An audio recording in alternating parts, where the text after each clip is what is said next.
Today, I woke up to a thin layer of snow blanketing the ground.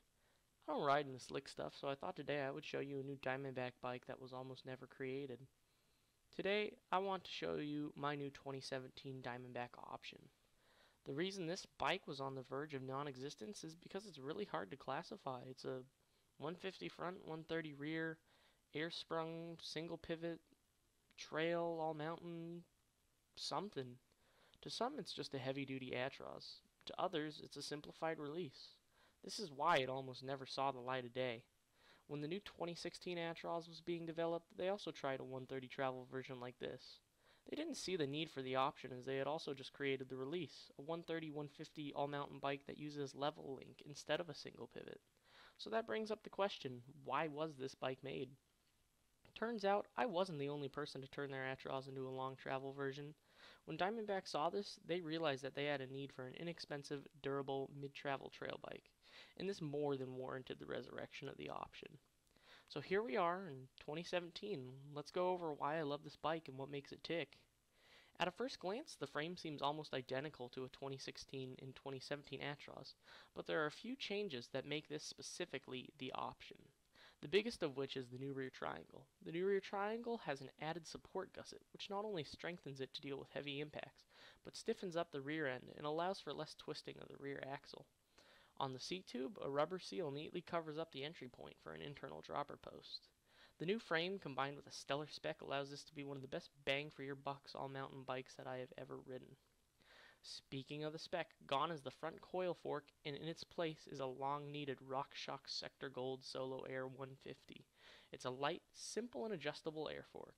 The rear shock was lengthened from 184 to 190 by 51 to add an extra 30 millimeters of travel to the rear. To make sure it can handle the modern trail chatter, they also outfitted the Monarch R with a debonair can to give it extra volume and tunability. The option also receives Shimano brakes, which work excellent but carry a heavier weight and lack the finer adjustments compared to their big brothers, although modulation and power of Shimano is still there in full. Speaking about the brakes, let's talk rotors really quick. This bike receives 180 front and rear, which is a little insight on what Diamondback expects this to be used for. While we are down at the brakes, let's talk wheels and tires. Gone are Diamondback's skinny, heavy wheels, and in place are the new Blancard 28R wheel set, wide, stiff, and with a weight light enough to give the bike some pop. The tire spec on this bike is well thought out for all terrain with a pair of 2.35 WTB Vigilante tires front and rear. It isn't the softest compound, but should provide decent grip and last a long time. The new Diamondback 35 stem and bars that come on this bike really help to stiffen it up and make it feel solid when whipping down the trails. Trust me, the bike is bolted together.